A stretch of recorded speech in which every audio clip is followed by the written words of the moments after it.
سلام، وقت بخیر. توی نرم افزار متاتریدر ما 3 نوع نمودار مختلف داریم: نمودار خطی، نمودار شمعی یا کندلستیک و نمودار میله‌ای. برای ما توی اینوستیار نمودار شمعی یا کندلستیک معاملاتی تره، یعنی زمانی که ما میخوایم معامله بکنیم بیشتر روی نمودار شمعی کار میکنیم. اما نمودار خطی رو بیشتر در مواقعی که میخوایم تحلیل بکنیم استفاده میکنیم، برای اینکه واکنش قیمت به سطوح حمایت و مقاومت رو بهتر بشناسیم یا بهتر ببینیم و تشخیص بدیم. بعضی مواقع توی موج شماری کمکمون میکنه. موج شماری مربوط به سطوح پیشرفته تحلیل تکنیکال میشه. نمودار میله‌ای هم برای ما بیشتر جنبه تحلیلی و موج شماری داره، به خصوص ریز موج‌ها، اما در سبک الیوت ماینر که سطح پیشرفته از تحلیل تکنیکال هست، مبنای معاملات ایشون بر اساس نمودار میله‌ای هست.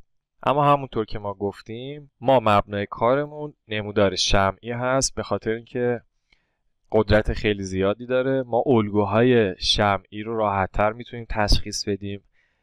الگوهای شمعی که من خودم شخصا دیدم که توی بازار ایران خوب کار میکنن، زیاد هستن. در نتیجه توی سطوح قیمتی مهم بازار توجه به کندل های ژاپنی یا نمودار شمعی بسیار مهمه. پس معاملات ما روی نمودار شمعی هست و از نمودار خطی و میله‌ای برای تحلیل و دید پیدا کردن به روند سهم یا بازار استفاده میکنیم. زوم مناسب برای مشاهده نمودار یک سهم به این صورته: نمودار رو روی کمترین زوم ممکن ببرید، روی این گزینه کلیک میکنید، زوم اوت میکنید. حالا برای اینکه بهترین دید رو داشته باشید 2 بار زوم این میکنیم.